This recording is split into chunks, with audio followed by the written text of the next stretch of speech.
Next up, we have Claire Mullaney. She is returning this fall to Indiana University to complete her degree in biology with a certificate in animal behavior and a certificate in underwater resource management. She has been working here in Newport with the Oregon Department of Fish and Wildlife and the Dungeness crab fisheries. One of her goals this summer was to spend some time every day writing just for fun, and hopefully the fun was still part of this, but we did make them write for blogs, so she at least got some writing every week for that. All right, thank you, Haley. So my name is Claire, and I spent this summer researching recreational Dungeness crab fishery gear with the Oregon Department of Fish and Wildlife. So first, I just want to give you guys a little background on some gear-related issues. So derelict gear is gear that has been lost or abandoned. And not only does this gear act as a source of marine debris because it pollutes the bay and the ocean, but it can also perform what's called ghost fishing. And ghost fishing is when lost fishing gear continues to catch fish for months or years after it's been lost. And in this case, crab is the concern.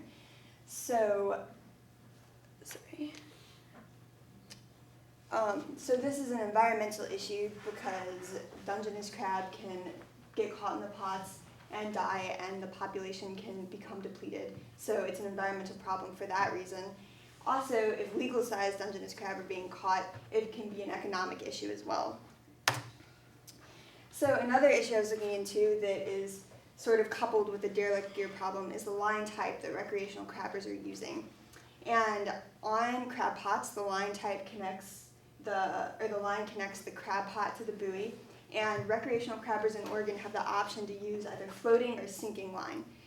So floating line, when it's longer than the water is deep, it spreads out on top of the water, like you can see in this photo here. And sinking line doesn't do that. And the problem with floating line is that it can be a navigational hazard to other anglers. So if a boat were to run into that line floating on top of the water, the line could get caught in the propeller. And this is a safety issue, obviously, but also if the propeller cuts the line, then the pot could be lost and it could start ghost fishing, as I mentioned before, or it's just a source of pollution as well. So we know that this lost gear is a problem in the commercial crab fishery in Oregon, enough so that we have a post-season derelict gear recovery program where commercial crabbers go out and collect gear that has been lost throughout the commercial season. But we don't know how big of a problem derelict gear is in the recreational fishery, so we don't know how much recreational gear crabbers are losing, and if they are losing gear, recreational gear is smaller than commercial gear and it's often less durable, so we don't know how much damage it's causing. So this is where my project was focused. And my goal for the summer was to assess gear problems in the Oregon recreational Dungeness crab sport fishery. And I did this by interviewing recreational crabbers about any lost gear and then the line type that they were using. And then I entered and analyzed all of this data, and I'm currently preparing a technical report of my findings for ODFW. So I want to quickly share a few of my results with you all.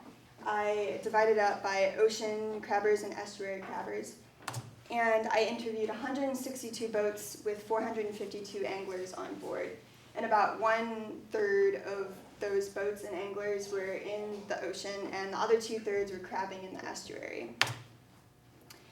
So from these creel surveys, I found that in the ocean, about 0.025 pots are lost per angler trip, and in the estuary, about 0.024 pots are lost per angler trip. And so what that boils down to is that if you go crabbing either in the ocean or in the estuary, you have about a 2.5% chance of losing one of your pieces of gear, a pot or ring or whatever.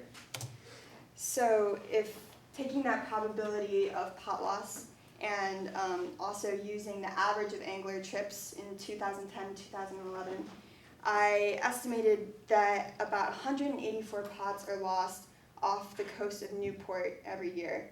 And in Yaquina Bay, about 378 pots and rings, or about a piece of gear a day, are being lost every year. And then expanding that to all of Oregon, along the whole Oregon coast, about 725 pieces of gear are being lost each year. And in 5 major bays, Tillamook, Netarts, Yaquina, Elsey, and Coos bays, 1,317 pieces of gear are being lost recreationally per year.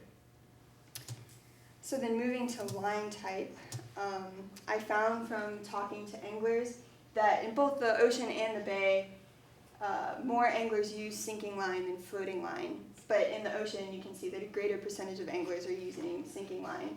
And also in the estuary, more fishermen weren't quite sure what type of line that their gear had.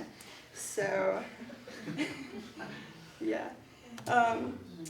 And so with these findings, ODFW is going to consider trying to expand this data set, maybe by doing gear surveys at different times of the year or at different locations to try to continue to assess this issue of recreational gear loss and get a stronger grasp on what is actually going on.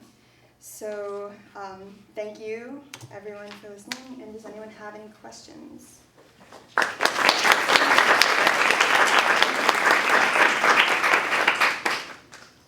I'm just wondering if you've communicated any of your results back to some of the fishermen, maybe the same ones you've surveyed or just others. I mean, some of those numbers, 2.5% seems low, but then when you expand that, those numbers seem big. So I'm just wondering if you have any reactions. We haven't communicated anything yet. I think it's because I did only talk to 162 boats, which was a lot for 10 weeks, but like in the grand scheme of things, I think getting more data would probably be important before that. But certainly, the preliminary numbers sort of show that it is an area of focus attention, definitely.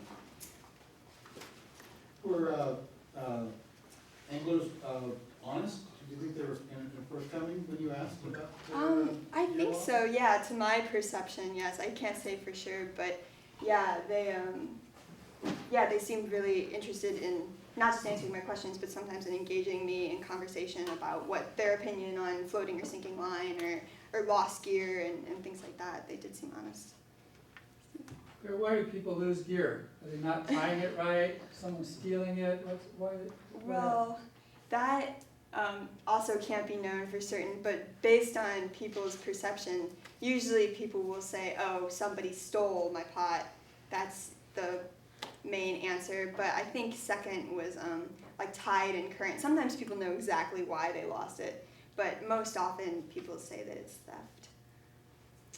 Yes, Jim. Do you have enough data to say whether floating line users lost a higher proportion of gear than sinking line users? I do not. I think a larger data set would be needed to crunch those numbers. Okay. Yeah. In your conversations with any of the people you talked with, did they, were they aware of the problem with losing gear, like the ghost fishing type stuff? Was that even on their mind? No, it didn't. I didn't really bring up the issue of ghost fishing when I was answering the question or asking the questions, and nobody brought that issue up specifically with me. It seemed to be, some people were aware of it as a pollution problem, but most people it seemed to be a personal sort of, they knew it was a personal issue and they were upset that they lost their pots because of, an economic problem. But it seemed like most people weren't really thinking about it on a larger scale of what damage could all these pots be doing if other people are losing theirs too. But I also don't know if they didn't share that with me. I wouldn't know necessarily. Okay. So I know, for example, in Washington, it's a requirement of the regulations to have sinking line recreationally. Mm-hmm. Is there, did you get any feedback from the public about opinions on, whether they think we should require it or if they're adamantly against sinking line? It seemed like most people who expressed an opinion about it at all were against floating line and felt very strongly that sinking line should be used. But I would say most people I talked to didn't have an opinion, and some people didn't know the difference really at all, or that one is better and one is worse. That seems to be the dominant sort of attitude.